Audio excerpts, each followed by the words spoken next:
and I have a nice hot cup of tea here for my sore throat. Hopefully it will work out that I'm not doing coughing fits, so I may just mute myself once we get started. Mm. All right. So welcome everyone. April Cox here. This is our special open Q&A that we usually do on Wednesdays at 8 p.m. Eastern. I am streaming live on YouTube, but also live here on Zoom with folks that are looking to connect. So if you are seeing this on Zoom, I mean on YouTube, let me just fix something first. My There, that's better. If you're seeing this on YouTube and you want to join us live, you can come over to aprilcox.com/events. That's EVENTS events. So aprilcox.com/events will redirect you over to our Zoom and you can share with us live. So again, thank you for being here.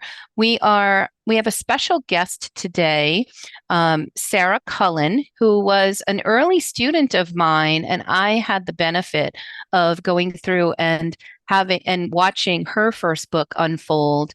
And I've done some coaching with her. She is just building this beautiful brand.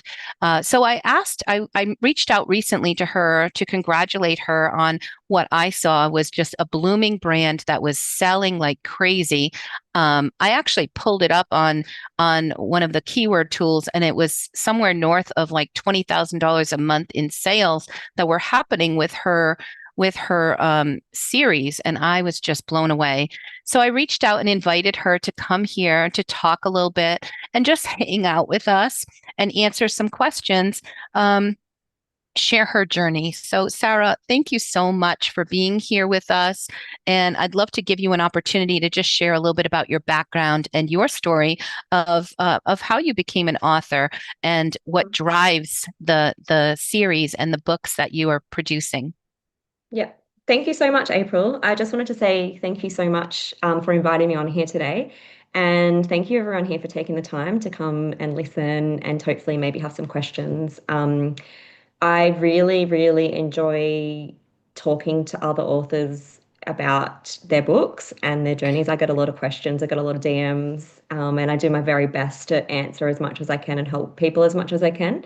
But to be here in a platform like this is really helpful, to be able to just share to more people at once. And yeah, I really, really enjoy just I remember the early days when I would be scouring the internet for how to do this, how to do that. I'd be on all the Facebook groups. I would be searching in all the groups, I'd be searching, how do I do this? How do I do that? Mhm. And so I always was really keen to listen to other authors that have been where I wanted to go.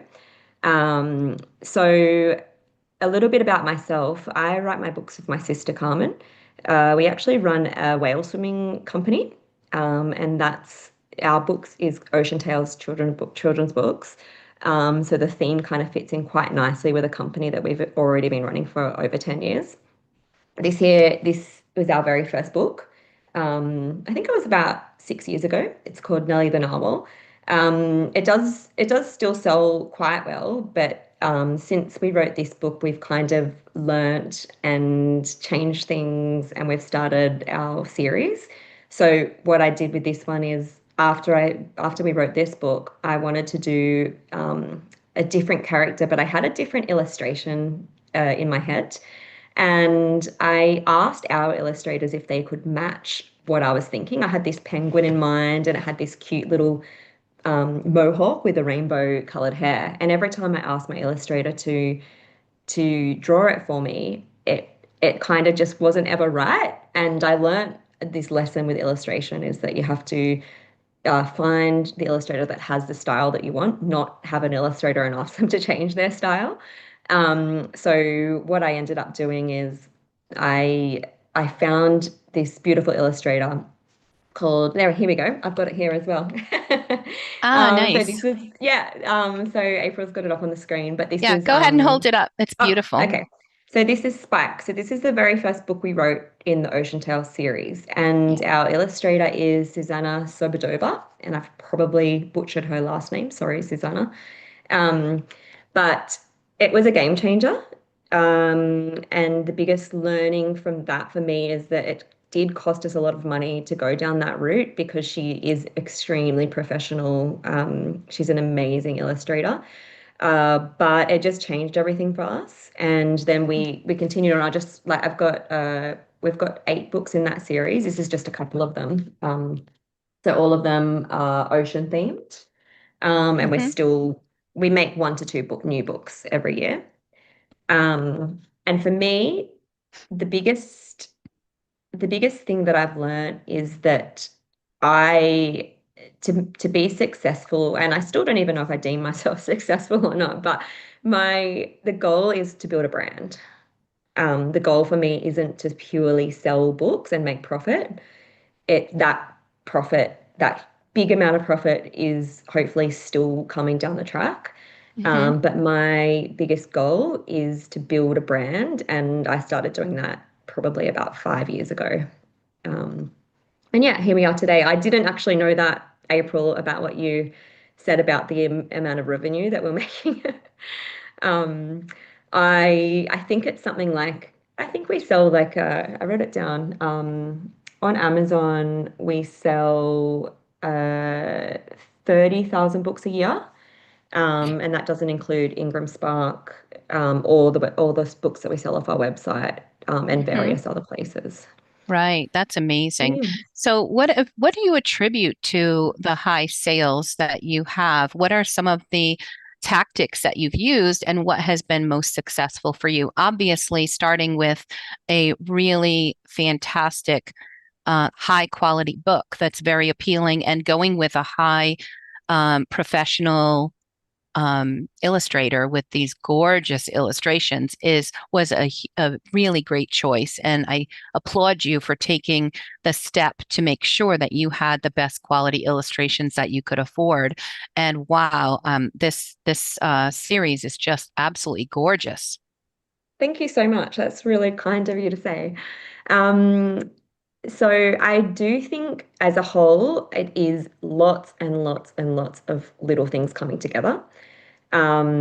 So if I were to say the very biggest drive for our sales, it is 100% Amazon ads. Okay. And we have high spend on our Amazon ads, and that's why we're able to push that quantity through. Hmm. So I don't think of it as making profit as much with the ads. I think of that as part of our brand and part of our marketing strategy. And I will always use Amazon ads as long as I'm not losing money. So even if we are making money off it, but even if I were to get to a stage where I was breaking even and I wasn't losing money, I would still use Amazon ads because the Hmm. more books you sell, the bigger your brand gets, the bigger your Instagram gets, the bigger your Facebook gets. Right. Everything works. It's like this machine with all these things working at once. And I just name a few other things that we do.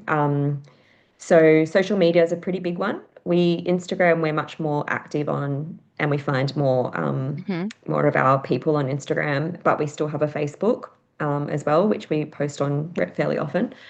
Um, and we also, anytime someone asks me to do a read aloud, I always say yes. Hmm. So some people are a little bit hesitant about other people reading their books on YouTube or that kind of thing. Right. But because it's people seeing your books without paying for them. Right. But for me, I do not care. We've had I think her name's Orny. Has anyone heard of Orny's house? She did Hmm. a read for us a year or two ago, and it got 2 million views, I think. Wow, that's And amazing. yeah, yeah. And to me, that is just pure branding, and just that many eyes on you is just going to be good for you if you're looking at a long-term strategy. Right. We've had Fergie read our books 3 times, Duchess, which I think she does that for a lot of authors, so you probably heard of Hmm. her doing them before. Yes. Um, we also in partnership with a company called StoryPod, which does like little audio. It's like a little machine that the kids play before they go to bed, and it has songs and all sorts of things, and it Hmm. does read aloud stories on it.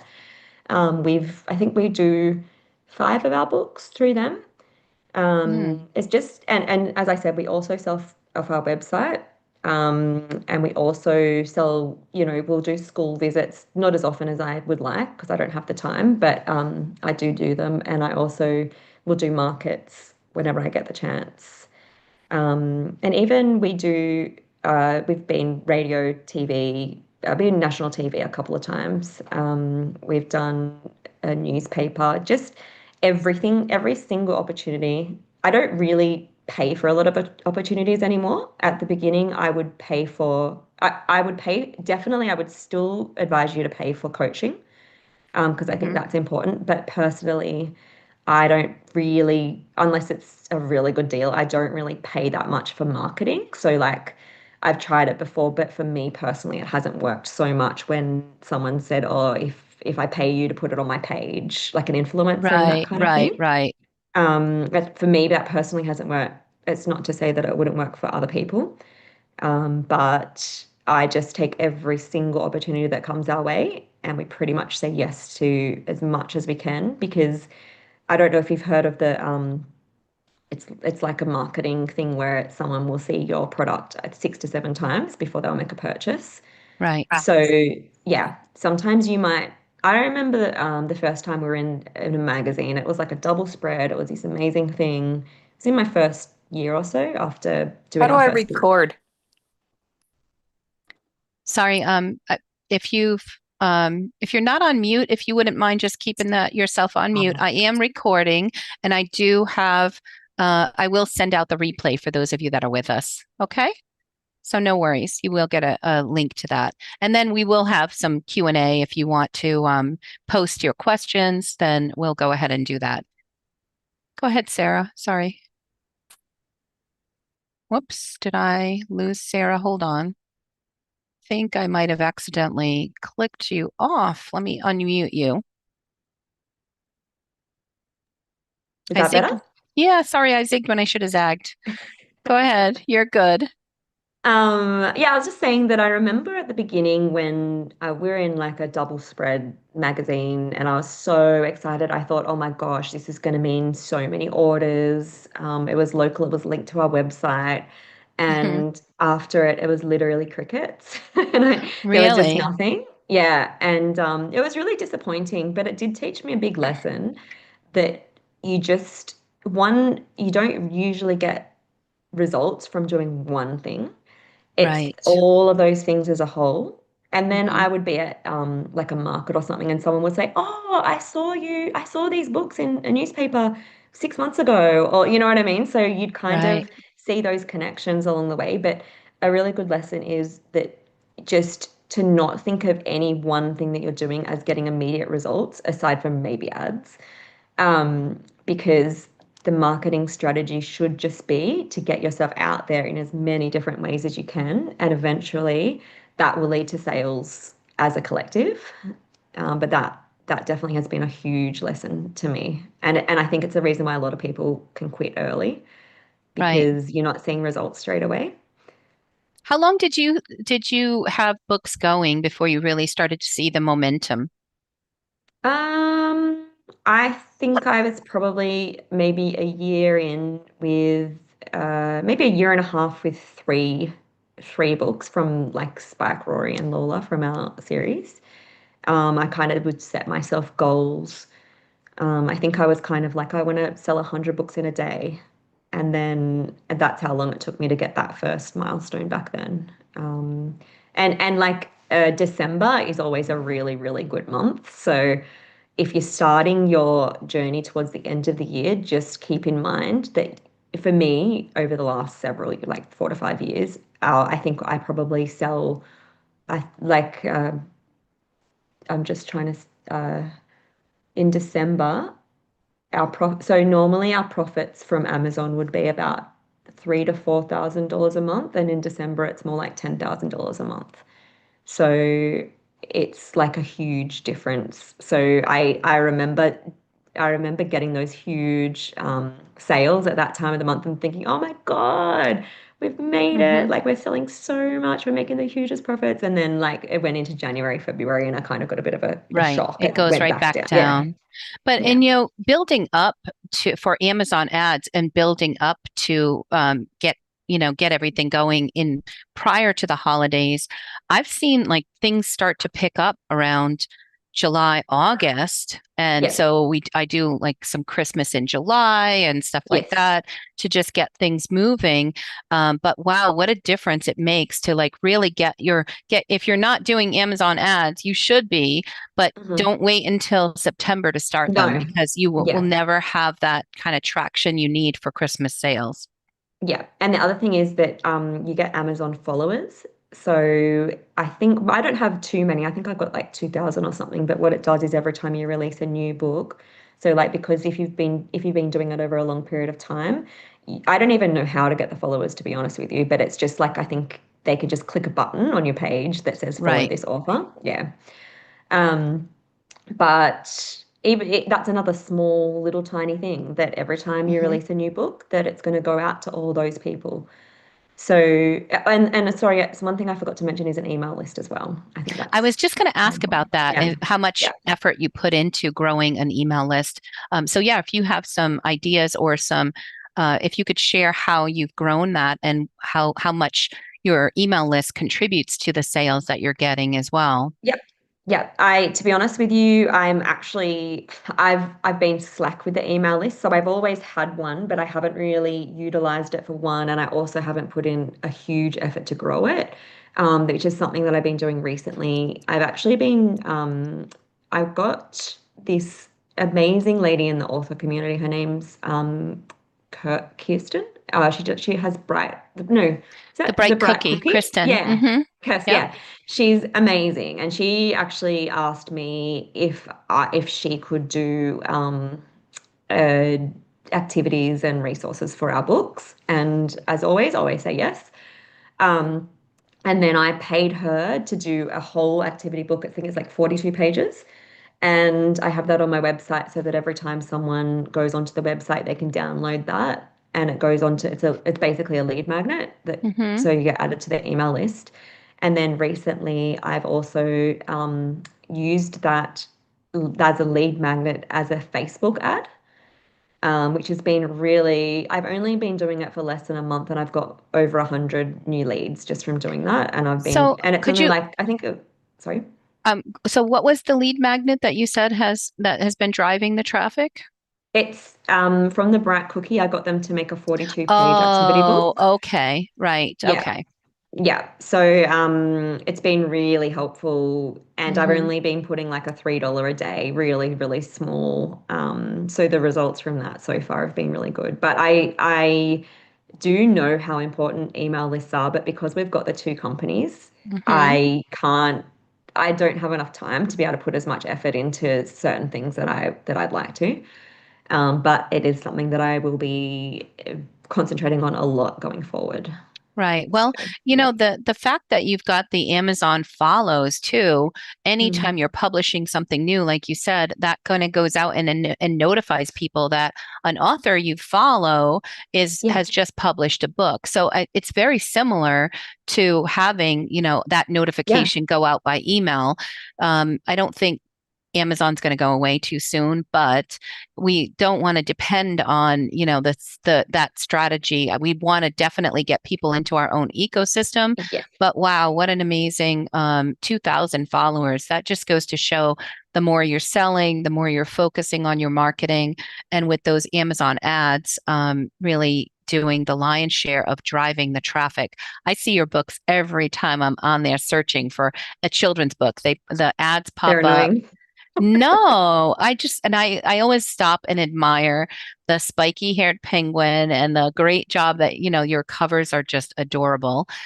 So I enjoy seeing all of the hard work coming through, and I happen to be one of those that are following you so that when you're releasing new things, I can grab it for my little ones. So Oh, I thank love you. that. Let me just take a quick look at some of the things that are being posted, questions in the chat.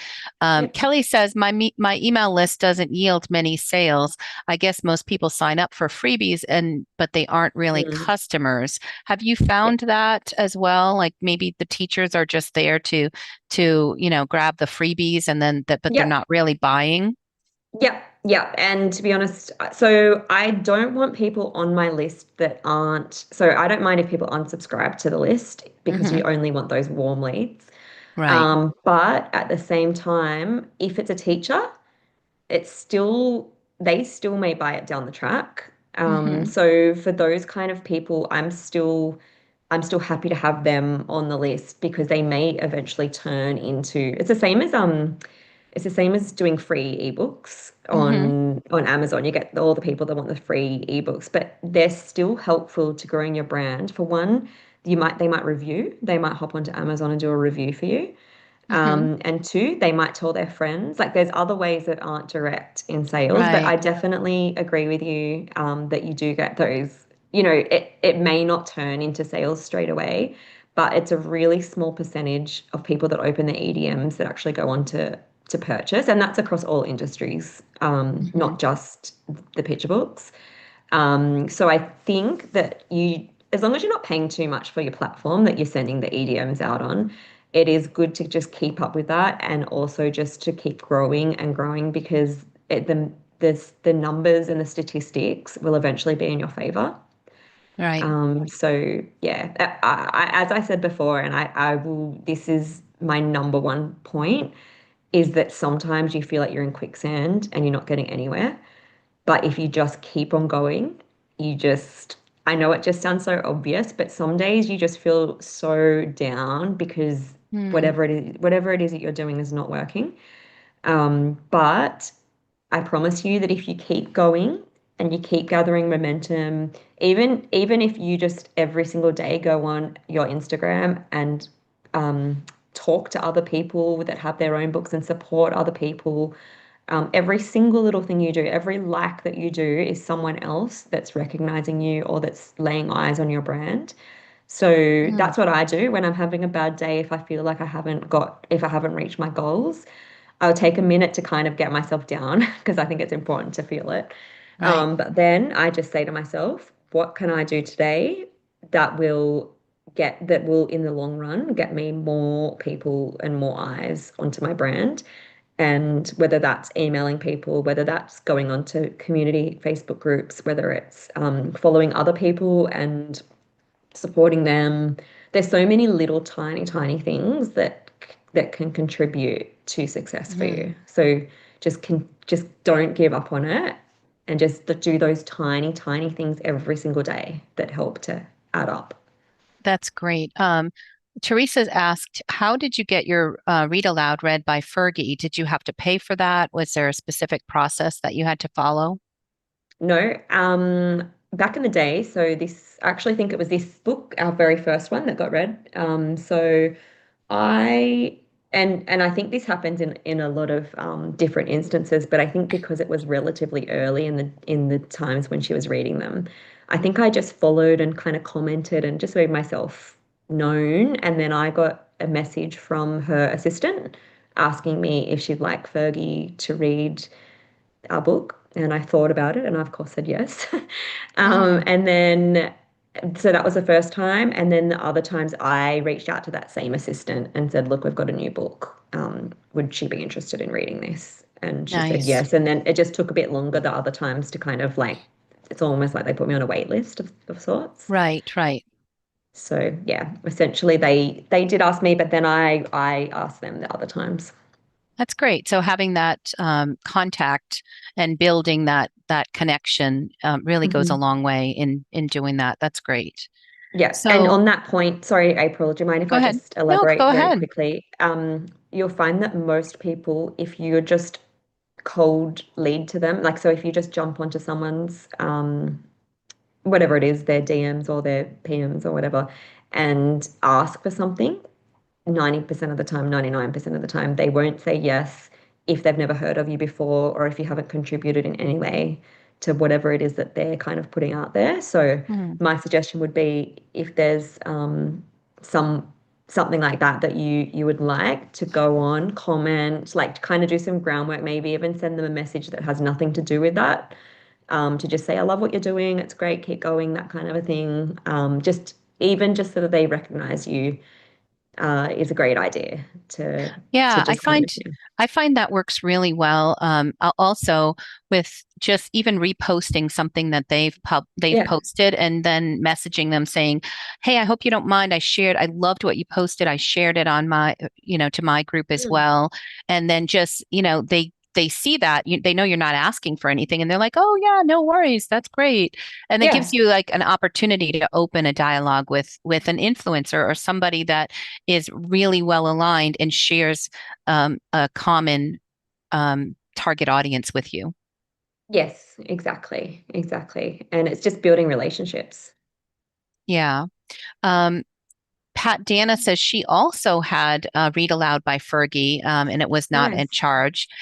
You said you had luck posting on Instagram. Where do you share or post, or what do you share and post on Instagram? Do you use and Teresa says, do you use AI to help you manage the different social media and ads and things like that? I actually find it hard. I don't know if you guys agree with me, but I do find it hard to keep on coming up with content on Instagram. And I haven't gone down the AI route at this stage. But I try really hard to think to myself, like, what would I want to see? What would keep me engaged? And I do, of course, post about our books, but I Mm-hmm. try my hardest to kind of post about things that are of interest to mums and of interest to people that love the ocean. So, like, I'll share like videos of kind of like interesting animals that I've posted I found, and I'll reshare them. Mm-hmm. And I actually recently I do games on my Instagram, and at the moment they're ocean related. Like I have it's like almost like a catchphrase type game where I'll go into Canva and create like for example, a sea creature.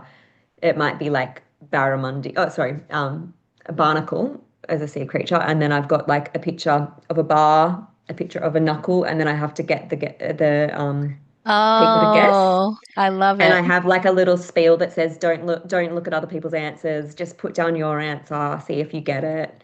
Um, and that works quite well for me for engagement because I've kind of started a strategy recently where I do it every Saturday. And so I'm kind of trying to make it a common thing that every week I do the same thing. The same sort of people come back and put their guesses in and that kind of thing. Mm, So I do honestly, guys, I find it hard to come up with content for Instagram, but I also really make sure that I engage with other people because I think that in our industry it is hard to get people's attention. mhm. Especially if you're just posting about your books all the time. People generally aren't just going to be like, wow, there's Sarah's books again. And, so like Right. if I have a relationship from posting on their pages, it's nothing official, but I just go around and I just make sure, not only for that reason of getting engagement for myself, but also because I genuinely am interested in what other people are doing. Mm, Um, and yeah, I think it's hard to try to think of new things to put up on there. Some people share other people's books or do reviews on other people's books, and I think that's a good tactic too. But I'll be honest, I don't really have the time for like to go and do all that. right. I think it's a lot of research and a lot of, yeah, effort for that. But yeah, and I I do also, love the games idea. That's just really inventive. It's a way of making sure that you're getting the additional engagement because the more mhm, people engage, the more Instagram will show your post, which is yeah, brilliant. yeah. Absolutely brilliant. Yeah, so that's a good one. And that's yeah, I've done it in the past and it has worked well, but I haven't been consistent. So I'm trying to just like make it a thing Hmm. every week. And then something that I find I always get tons of engagement on is I just you just pick up genuine fans that they may not say much throughout the year when you're just posting week to week, but when I have a new character, I involve the people on my social pages with the naming of the character. So what I do is I will say to them, "Oh, guys, guess what? First I actually ask their opinions on what kind of sea creature they would like to see next. So that always gathers lots of opinions, and everybody wants to Hmm. share what they like and everything. So I get their opinions on what they think will be next or what they want next. And then I actually was really helpful research because our newest book is about a sea turtle, and the only reason we're doing that is because so many people said that they wanted it. So it's not only good for Hmm. engagement, but it's also really good to genuinely find out what they want. I love that. Um, yeah, and then I get Susanna to do the illustration of the character before we've kind of done anything else. And then or I put it on our socials and I get everybody to help me name the character. And I Oh, give them I think I give like a free, when the book's finished, that person who says the name that we chose first gets the book, a signed book free. I love it. That's brilliant. So, yeah, we just try to keep people in, So have fun, engaged. post things that people are going to want to share or engage with, and Mhm. tell us more about the Amazon ads. Do you have any secrets or lessons learned that you would share with others on how to get the Amazon ads working the way that yours have been working? Um, I I don't know if I have any secrets or anything, but I'll tell you what I do. I find them hard, and I find it hard to tell other people what where if what I did is going to work for them. I'm not sure. But basically, when I actually do ads for pretty much all of my books. And I just want to preface this with saying that I don't know what everybody else does. So it Hmm. could be right, it could be wrong. I don't even know if there is a right or a wrong on Amazon ads. So I just learnt along the way. I had meetings, as you mentioned, April. I got April's advice. Had some coaching sessions with her a few years ago. And I did as much research. I've actually joined ad courses, and I've done as much research as I can, but I don't know if what I'm doing is still relevant, Hmm. and still works the best that it possibly can. Um, all my books are print on demand, so on Amazon. So you guys all know what print on demand is. Yes. Yeah. Yeah. Um, I will run an auto ad pretty much for each of my books. I'll do like an auto ad, I'll do a category ad, and then I do keyword ads as well. Mhm. And basically, all I do is I will just make sure that every week I kind of set my bid to be middle. Usually, when I'm setting a new ad, I might make the ad maybe somewhere between like 45 to 55 cents per keyword. Um, and then I just make sure that I'm going on and checking on my ads every week. Sometimes it might be 2 weeks. But I do use the ACOS, the advertising cost of sale, a lot to kind of get a good indication of how things are going. And just basically, if that keyword is not been performing, I will bring the bid down. If the keyword has been performing, I'll bring it up. On the automatic ads, I will also go into all the keywords and I'll check to see what has been. Some of the keywords are really random on an auto ad and they have Right. nothing to do with my book. So I feel like it's a waste of money to be spending bids on, say I've got my kid's book and it will be like, say it might have board book or something that is really misleading to the customer. Mhm. So I will make those a negative keyword. So I take them off my list so that they're not. Oh, and also, if it's a really, really high spending and it's not earning anything, I might also make that a negative keyword as well. Right. And basically, Those are yeah, great. Yeah, those are great ways to move forward. And it's difficult for people just to get started and jump in and learn. Mhm. So it's a wonderful way. and just experimenting and Yeah.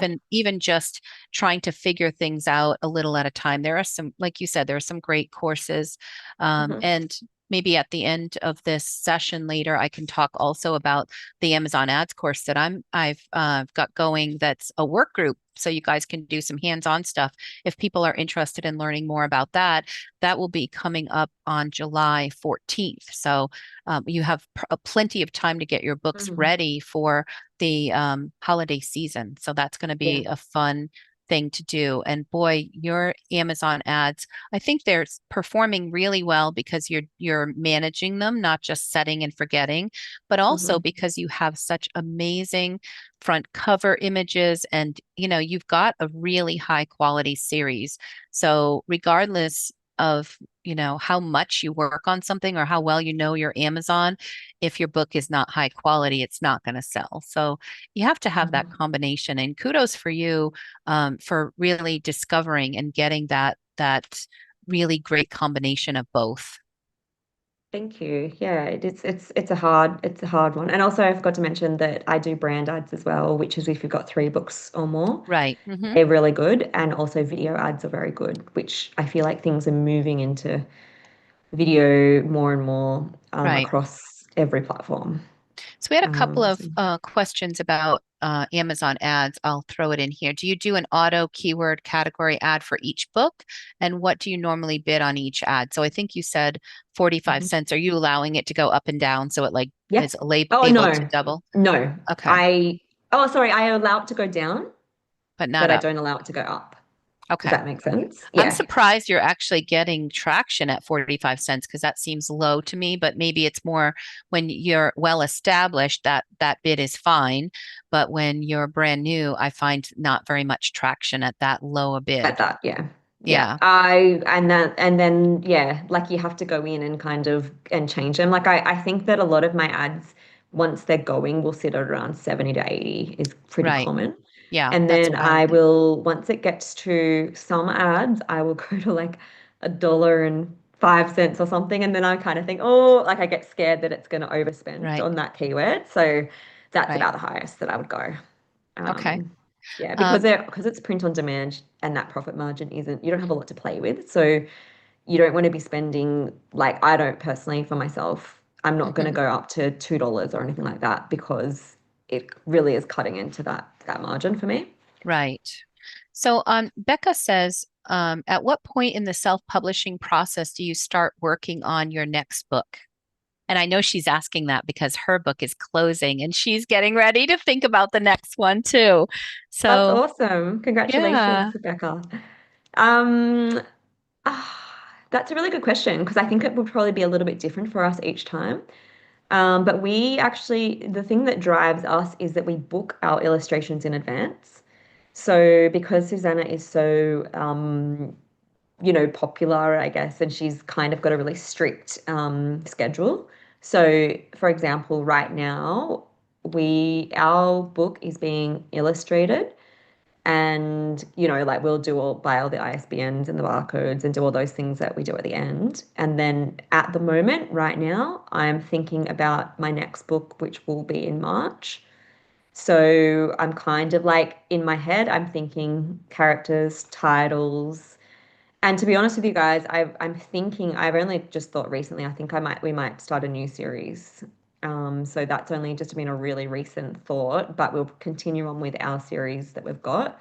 But I'm kind of thinking of starting up a new series as well. So that's something that you need to put a lot more effort into because you need to develop a completely new, everything needs to be new, the setup, whether you do Right. rhyme or prose or, yeah, everything needs to kind of be taken into consideration for a new series. So I hope Wonderful. that makes sense. Like, I guess, yeah, to answer your question, I guess probably 9 months before the illustrations start, we're kind of starting the process of that book. And I also say that because we're up to our 10th book that we've written, it becomes a little bit faster for us to write it. And because there's two of us. Hmm.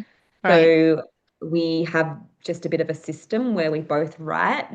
We have a shared Google Drive and we both will kind of write our, uh, we'll write our stanzas in of what we think, and then we both kind of highlight sections, come in, like delete one bit. We kind of just basically have this draft that we share, and we're just molding it over months I and kind love of like, that. That's yeah. a So nice it's actually, collaborative effort between the two of you. That's awesome. yeah, because especially with rhyme, because if you usually if you're having a bit of a block, then the other person has this fresh new idea. If you send it to them and go, oh, I need you to have a look at this because I just can't get past, I can't get this first stanza or whatever. Hmm. Having that fresh new set of eyes on it, or even if it's just you writing it, I almost guarantee that after a day or two, I'll come back and I'll look at it differently, and Right. I'll have thought of a new way to rephrase it. That's lovely. Becca must have your books also. She says, where do you get your ocean tail themed boxes and tissue paper for shipping? So the boxes we did overseas, like offshore in China, and we just designed it ourselves and got them to make it in bulk. So I actually have about six massive boxes of those boxes in my storage. And the tissue paper is done in Australia. So we just got that. It's a company called No Issue, Hmm. and they make all sorts of tissue paper and branding and all that kind of thing. And we have stickers as well that we get offshore. You can really see that you're focused around that branding, from the boxes to the tissue paper Mhm. to the stickers and really Yeah. creating an experience. And that goes a long way. And people Mhm. can see that from Yeah. what you're showing and even receiving the packages. Yeah. The problem is that it's expensive to Hmm. focus on brand rather than pure profit. Um, but it's just my opinion for our business that over a long period of time, it's the beneficial. Hmm. Um, so that's always been our gameplay from the beginning is to focus on brand and growth and kind of making everything good quality and yeah. Hmm. So you said you focus on print on demand. So you're going through KDP and you're going Mhm. through Ingram Spark, is that right? Yep. So, have you thought about, since you've got these great sales, actually moving to more of like a distribution model and printing in bulk, or is that just out of the Have budget at this point? I've thought about it so many times. Um, it's it's budget, and it's also more so it's the like print on demand. Once you've got your ads set up, it is so easy Mm. because then you that runs itself almost, and it takes minimal time from me. So I'm assuming that a lot of you guys might have other jobs or other things or kids or other responsibilities. And that's the same for me. I've got two kids. We've got the other business. And for me to have almost like a set it and forget it type thing that you still need to nurture it and look at the ads and that type of thing. Besides that, it is just literally running there on its own, doing its thing. I don't have to deal with returns. I don't have to deal with postage or any of those things. Right. And so that is the main reason is the time. And then at the moment, my strategy is we are focusing on our own website here in Australia. Mhm. Problem being is that Australia isn't as big of a market. Right. So that is tricky in itself. And we do actually get a lot of American customers that are willing to pay postage from Australia. So, it still works in that way. Mm. But that's just what I can handle at the moment. Yeah, I And agree. yeah, I've thought about it, April, so many times. Mm. But it's just in the too hard basket at the moment. And I Right. also think that there's nothing stopping me in 2 years' time or 5 years. Like it's never too late to go and do Hmm. that, to go down that channel. Right. So I'm not too concerned about it at the moment because we're still keeping our rankings for three of our books are pretty much always under 20,000 ranked in the world of That books. is incredible, Sarah. Thank Wow. you. Awesome. Out of Um, millions of books on Amazon and your print on demand books that are independently published are three out of that series are under 20,000 as far as the bestseller ranking. That is just incredible. Thank you so much. Thank you. We've yeah, put a lot of effort in, so I'm proud. I'm proud of the books. And then I think the others are usually less than 100, most of them. So they're kind of keeping up. Except for Christmas. Our Christmas book doesn't do well outside of Christmas. Right, right. Yeah, the Yeah. snowy one, I love Yeah. that. Yeah. Oh, I'll show you so Snowy. This is adorable. I I got him here. love that book. So Our beautiful. Christmas book. So That's it gonna. does really well at Christmas time. Hmm. But yeah, just doesn't sell well out. It still sells, just not Yeah. well. So, Yeah. one of the things I thought we would talk about is kind of going back to your author journey. What are some of the mistakes you made early on, and that, how did you work through that as you were growing, and maybe things that you do differently now than when you first started, so that some of our newbies here can also learn from our mistakes as well. There is something that I really think about a lot, which is a mistake. It's not really a mistake. It's something that if I had the time again, I would actually think about changing our titles. Because it's it's not like a catchy title that each individual book that you kind of like will talk about because we've just named the character of the book is the name of each book. Oh. Yeah, so like because like we'll have like Rory, for example, and we have a subtitle, Hmm. which tells the person what, it kind of gives you a good idea of what the book is about. But as far as branding and as far as people talking, if they're going to talk about our books, most of the time they'll kind of refer to it as maybe like the Ocean Tales books, or they might kind of say Spike or something like that because it's a little bit different. But I do think about it all the time if I have my chance to redo it. For example, have you guys heard of the How to Catch series? Yes. Yeah. Like How to Catch a Mermaid, How to Yeah, Catch. I I just work think that with is, Adam. oh, awesome. Oh, that's cool. He's another Aussie as He's well, on, right? yeah, yeah, yeah. He's done so well, I'm sure, as you know. But to me, that is such a great title of the books. Hmm.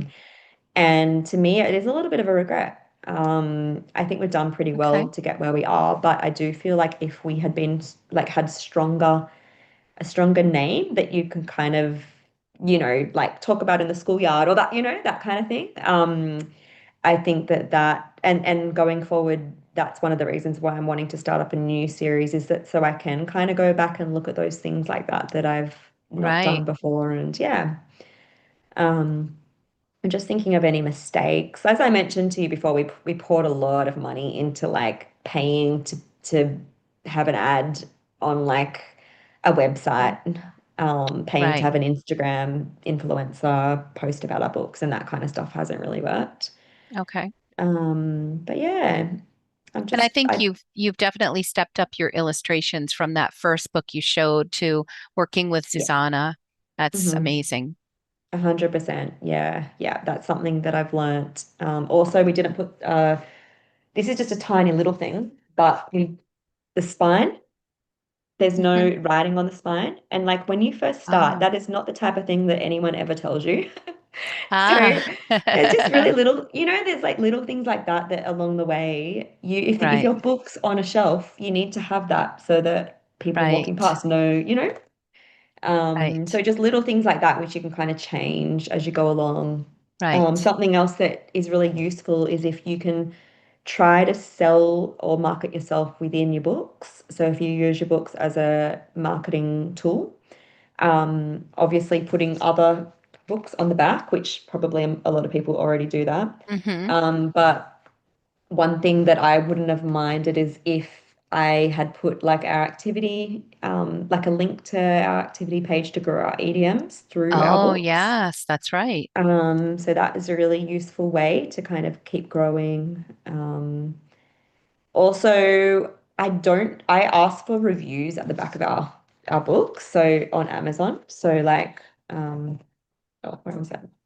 On this page here, it's like about the author type page. And Hmm. on that, we say, if you would like to keep our dream alive, an honest review on Amazon would help us to spread the word.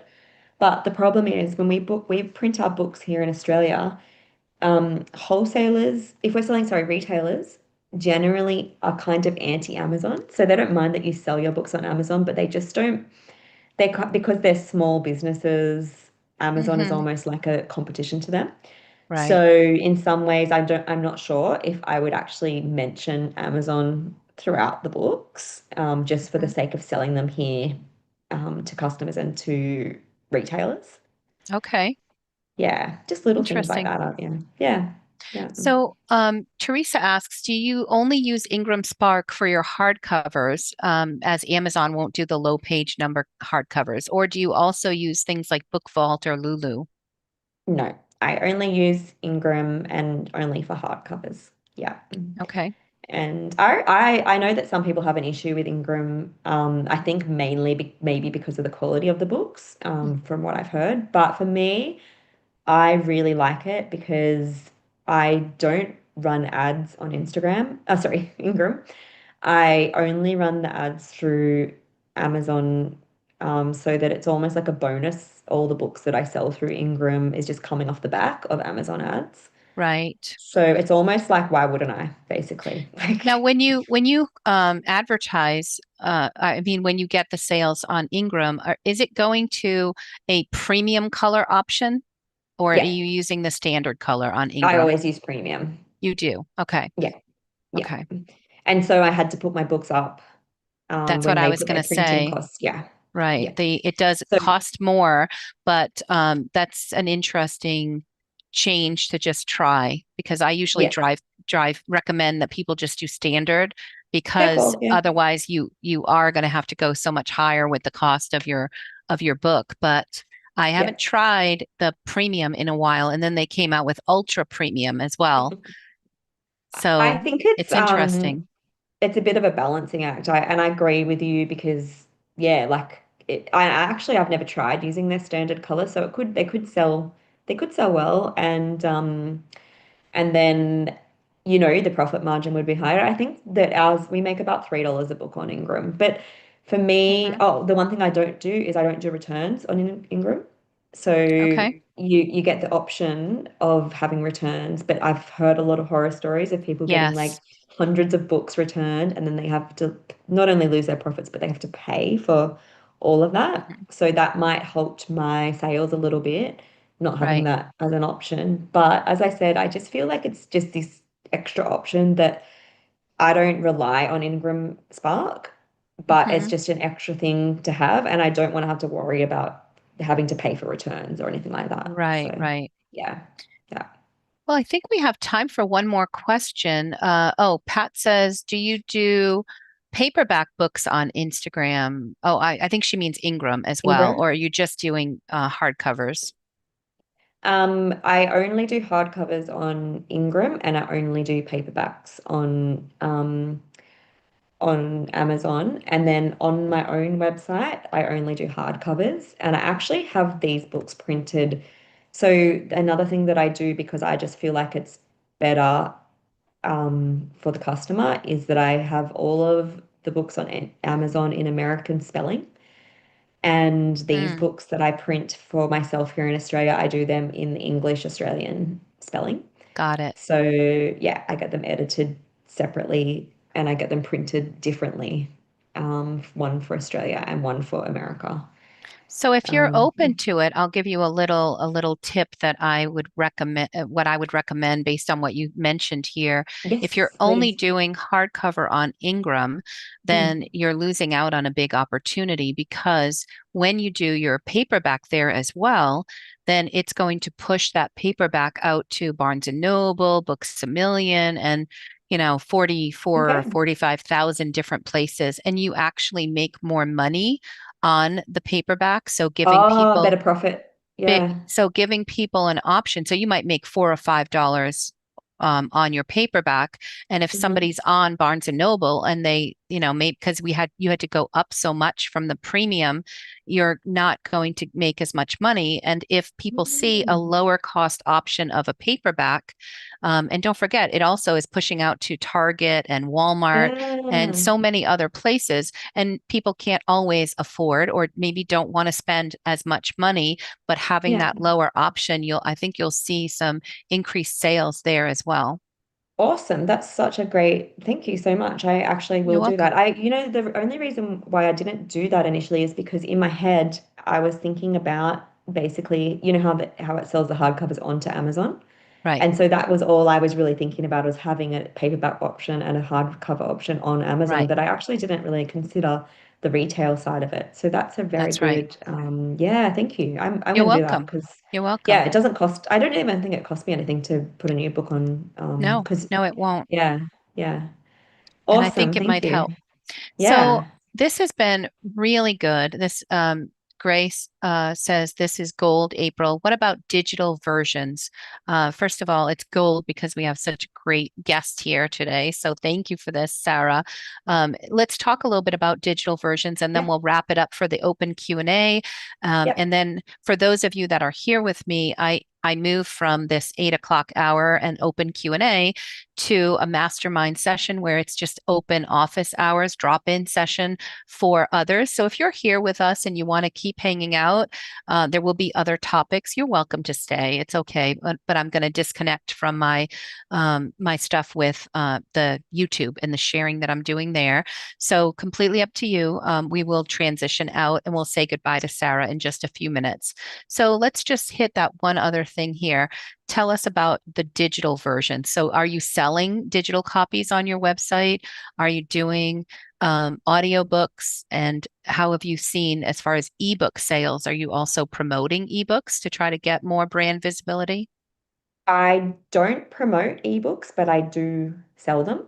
They're a very small percentage of our sales. I don't even know what percentage they are, but probably sell like, I don't know, maybe 10 to 20 a month or something like that. Hmm. The reason why I have them is, again, it comes back to like branding and being visual. I use them in my launch strategy. Okay. So I always have I send out to all my email list and all our socials and everything when I launch a new book. And I also use what's it called? The BookBub. I'll apply for their distribution through them. Do you know what I'm talking about? The librarian. It's like a promo sites. I've Right. just kind of, yeah. So Fussy basically, librarian. Hmm. Fussy Librarian, thank you. Yeah. So you pay them a small amount and they send out your free ebook to all of Right. their people in the list. So I'll actually, when I think about it, I'll probably do that for each of my book once a year or something like that. Send out to those guys because it helps with reviews. So I use the digital uh, ebook I've always put it free for 5 days when I launch a new book. And I will encourage people to leave reviews. And that's how my aim every time I launch a new book, I aim to have 50 reviews in the first week. That's my goal. And then I never really do much about reviews except maybe put a promotion on every once a year or two. Right. But I find that everybody concentrates a lot on reviews, but my biggest advice is that sales will get reviews. Right. So The more yeah, you sell, the more people, the percentage of people are going to continue to review. yeah, Absolutely.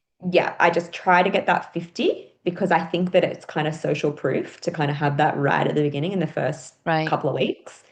So I will try to get those. I kind of push that a little bit to try to get to that stage, but then after that, I just forget about it. And I think a couple of our books have gone over 1,000, and then yeah, the others are like in a few hundred or whatever. Not quite Are sure, your but ebooks enrolled in KDP Select, Sarah? yeah, yeah, Okay.